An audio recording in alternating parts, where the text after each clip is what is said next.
Well, welcome to the All Things Aging podcast. This week, we're talking about an important aspect of aging, which is retirement. So, we're going to talk about changes in retirement, what retirement looks like, and some of the myths about retirement, and then also the 4 phases of retirement.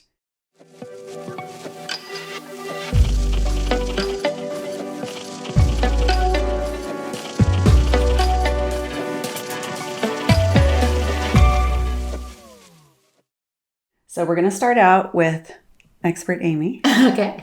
Let's start out with some basic stats about retirement in America. I think those are important to give kind of the basic background. What does it look like? So it has changed. Right now, the current average age of retirement in America is 61. And that's somewhat dependent on the rules for retirement in terms of Social Security, which has changed over the years. The age at which you can fully retire with Social Security is 67. So that's gone up since the 80s. I think it was 65 in 1983. So that increase they've tried to make it a gradual increase. So right now it's 67. So you can see that a lot of people are retiring before Social Security benefits. Retirement has changed. Other than the age of retirement, other things about retirement have changed over the years, and we're going to talk a little bit about that. So tell us a little bit about how retirement has changed. Okay. Yeah, definitely. And this is something that I see in my own life with my parents. I also have seen this with many of our clients. A lot of times clients will come to us because they are looking at retirement age or getting ready to retire, and they're starting to do some planning. And so some of the things we've noticed over the years that have changed is that people are simply living longer, right? If you think of your grandmother versus what maybe your mother now is like at retirement age, people tend to be a lot healthier. They tend to be a lot more active than they were maybe in retirement many years ago. And so they're a lot more engaged in the retirement process, right? Retirement planning is a whole thing now, both for lifestyle and for financial. And so that's something that is different from generations past. I would say the one thing that probably has not changed with retirement is that in retirement, people are still looking for something meaningful, right? They're looking to reconnect with themselves, with the people that matter to them, their loved ones in their life. And so what stays sort of a constant in retirement is that people are just looking for meaning and purpose as they begin to age. I think, too, that the idea of what people can do at different ages has changed. So it used to be like, 50, 60, you're retired and you stay home. Now people are working in careers longer, and I think it's more socially acceptable that people would work beyond retirement and people age. have multiple careers. So you could have multiple retirements as well, which is something that maybe, again, in the past you wouldn't have seen as much, but today it's a pretty common practice. So you talk about the fact that what has not changed is that retirees want meaning and purpose. And so the idea that you retire and then sort of like watch television and fade out into watch TV, eat TV dinners, that has really changed. Yes. Regardless of the age that you're retiring. Right. You see people wanting meaning, purpose, and I would say to be fully engaged. Yeah, and people are a lot more active. There's a lot more options today. I think when you look at retirement, you have to look at the reasons people retire. You mentioned 61 is the average age. 67 is the age for Social Security, but most people in the workforce now would plan to retire probably by the age of 66. But some of the reasons and things that can impact retirement, obviously someone's health, right? If somebody is healthy, they may choose to work longer. If somebody is having health issues, they may choose to retire early and take disability. Finances also has a lot to do with when a person might choose to retire.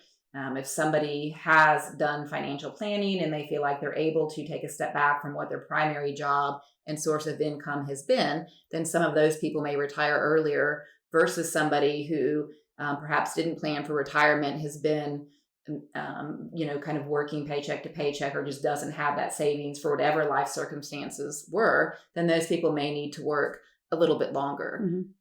One other factor is what support that person has, right? So if somebody has family support, they have grandkids, they have children, where they're looking for that meaning and purpose, right? Then they may choose to retire because they want that time to spend with the family, with their spouse, versus if somebody is feeling like it's just them, they may choose to work longer because their source of support has come from that work environment. Right. So some of those factors come into play as far as when somebody might choose to retire. And I see that a lot with once grandchildren are in the picture, there's a strong Definitely. compulsion to either retire or to work part-time, spend more time with the grandchildren, especially if the children need to be picked up from school or watched during the day while the parents are at work. A lot of grandparents are going to want to provide that care themselves. Right.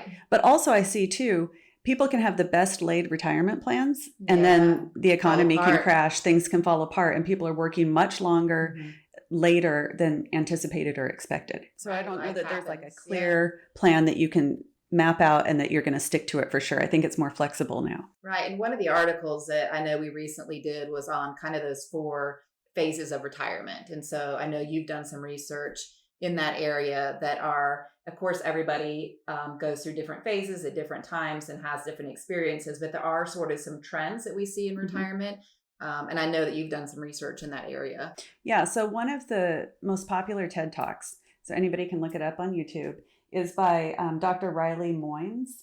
And he wrote a book, The 4 Phases of Retirement, What to Expect When You're Retiring. And he has a TED Talk about it. And it's a wonderful, gives you sort of the basic gist of his 4 phases of retirement.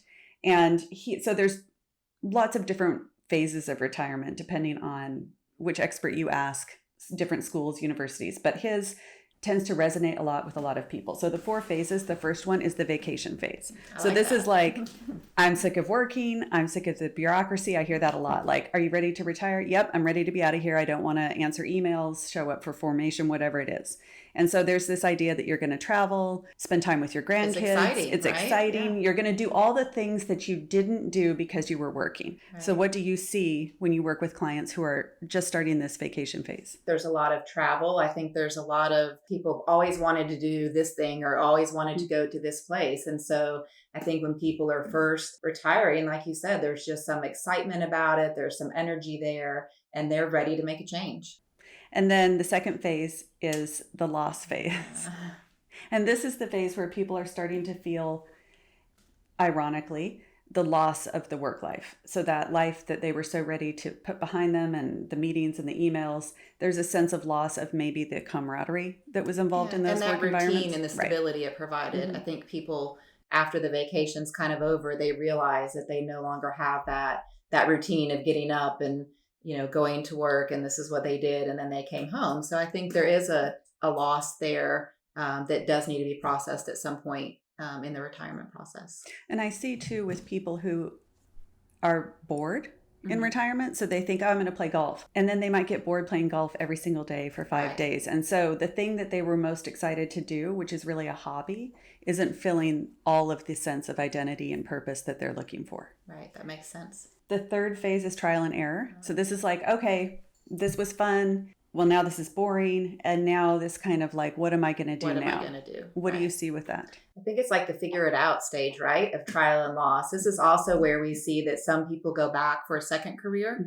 But it's usually something we talked about, people seeking out meaning and purpose. So a lot of times what you see is if somebody goes back to a second career, it is something that maybe they always wanted to do or a part of their work life that brought them more meaning and purpose. And so in this trial and error phase, it might be picking up a new hobby, right? It might be that they are going to do some type of volunteer work. It might be that they are going to do some type of career, not what they did the first time, maybe not as demanding, but they're sort of trying on different things and figuring out what gives me that routine, that structure that I want in retirement with that sense of purpose. And so I think that trial and error phase is really important of sort of rediscovering what life is going to be like.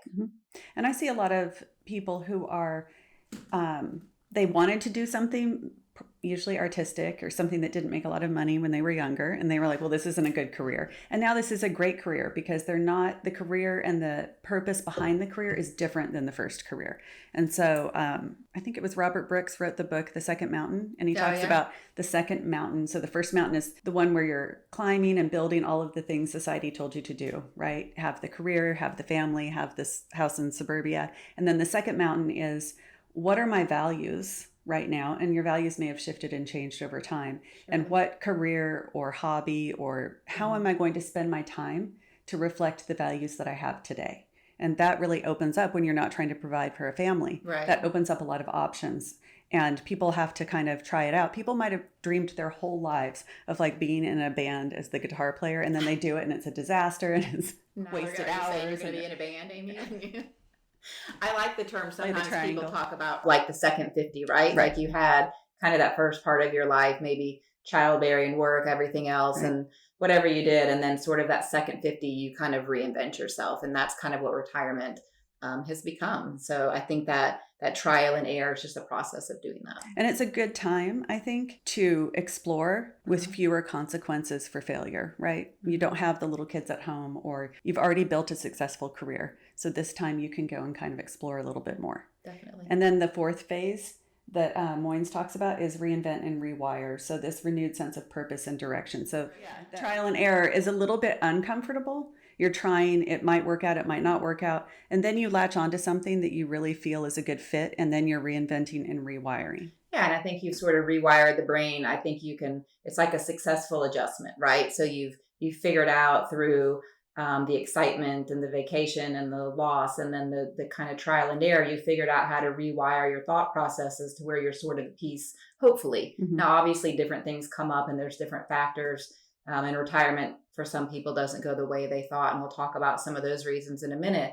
But in general, a lot of people sort of hit that fourth phase where they've sort of rewired and adjusted to retirement. And, think of how many years people can spend in retirement now. I mean, it's Right. very easily people can spend 20 to 30 years, almost equally as long as they were in the workforce Mhm. in retirement. And so this phase of acceptance and finding sort of that new purpose and having rewired yourself in retirement is really important, I think, for adjustment and kind of self-fulfillment as a person ages. Well, I think when we're first building careers, there's a sense of what do I have to learn? And then this second career is more what do I have to give? Because there's been a lot of learning and Mhm. developing and mastery.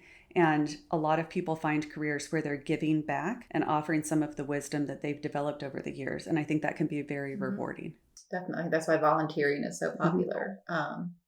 So I think it's important, you mentioned boredom Mhm. as being something. And so, being in the profession that I am and working as a care manager with older adults, we definitely see the success stories, but we also see the cases where something didn't go the way, right? Mhm. That's planned. Somebody ended up in crisis. And a lot of times that's why we'll get called. And so I think it's important to acknowledge that there are some challenges and barriers to those four phases and Mhm. things that don't always maybe go as planned. And, obviously one of those things that we see aside from boredom, like you mentioned, are health problems. Right.